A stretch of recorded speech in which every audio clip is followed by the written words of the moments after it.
আমার ছেলেরে অন্যায় ভাবে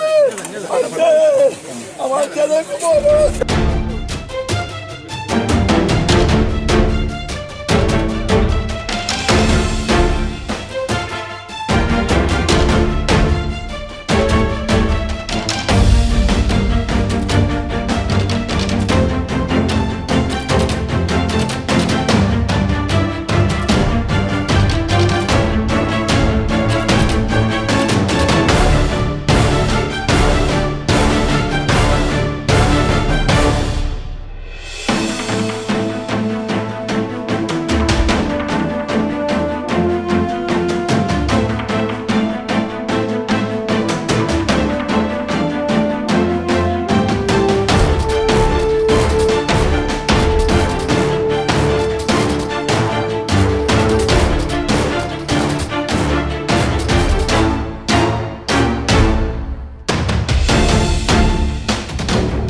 ওয়ালটন এসিতে ইনস্টলেশন একদম ফ্রি।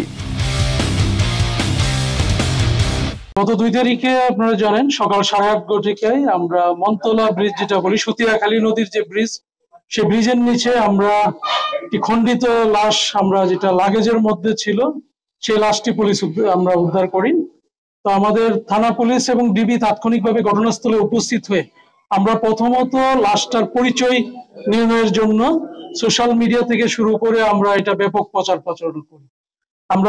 তারপর আমরা জানতে পারি যে এই ডিসিস্টের পরিচয় হলো সে ঈশ্বরগঞ্জে, তার বাড়ি আমাদের ময়মনসিংহে এবং সে প্রেসিডেন্সি ইউনিভার্সিটি ইংরেজির প্রথম বর্ষের ছাত্র।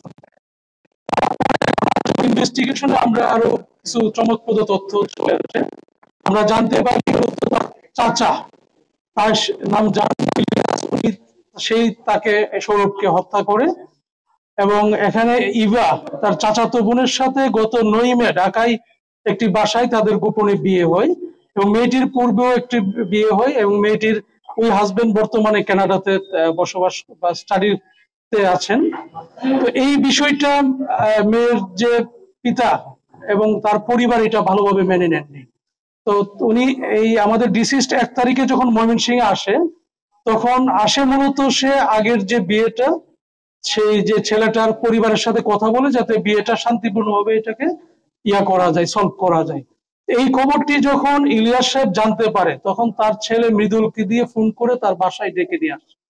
বাসায় ডেকে নিয়ে আসার পরে প্রথমে এই ইলিয়াস এবং তার শ্যালক ফারুক দুজনে মিলে তাকে মাথায় ছুরিকাঘাত করে তাকে হত্যা করে তার রুমের নিচতলায়।